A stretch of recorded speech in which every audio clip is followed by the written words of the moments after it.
आज हम उन छोटे छोटे रवैयों के बारे में बात करने जा रहे हैं जो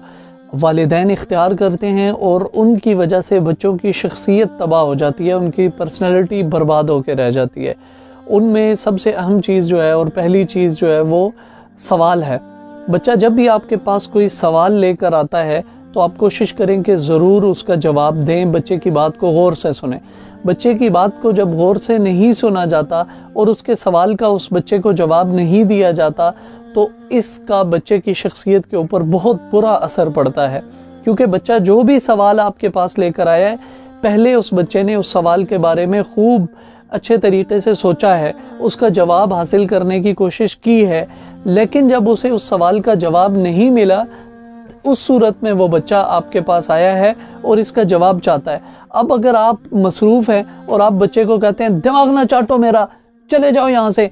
तो बच्चे की शख्सियत के ऊपर इसका बहुत बुरा असर पड़ेगा। लेट्स सपोज कि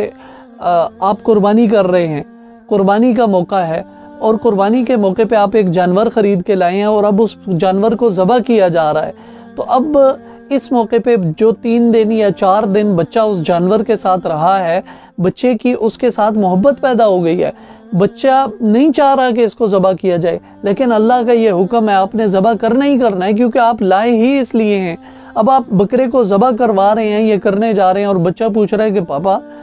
इसको हम क्यों ज़बह कर रहे हैं, इसको क्यों ज़बह किया जाता है। इस मौके पे अगर वालिद गुस्से होकर कहते बेटा जाओ मैं मसरूफ़ हूँ, तो ये बच्चे की शख्सियत के ऊपर इसका बहुत बुरा असर पड़ेगा। बच्चे की नज़र में ये हुक्म भी गलत हो गया अल्लाह का और बच्चे की फ़हम के मुताबिक आप भी गलत हो गए क्योंकि आप भी गलत काम कर रहे हैं, एक जानवर को तकलीफ़ पहुंचा रहे हैं और नाऊज़ु बिल्लाह जो अल्लाह का हुक्म है उसके बारे में भी बच्चे के दिल में कुछ अच्छे जज्बात पैदा नहीं होंगे। इसलिए कोशिश ये की जाए कि बच्चा जब भी सवाल करे, भले उस वक्त या भले बाद में, उस बच्चे को उसके सवाल का जवाब दिया जाए और उसको हल्का न समझा जाए ताकि बच्चे की शख्सियत मुतासिर होने से बच जाए।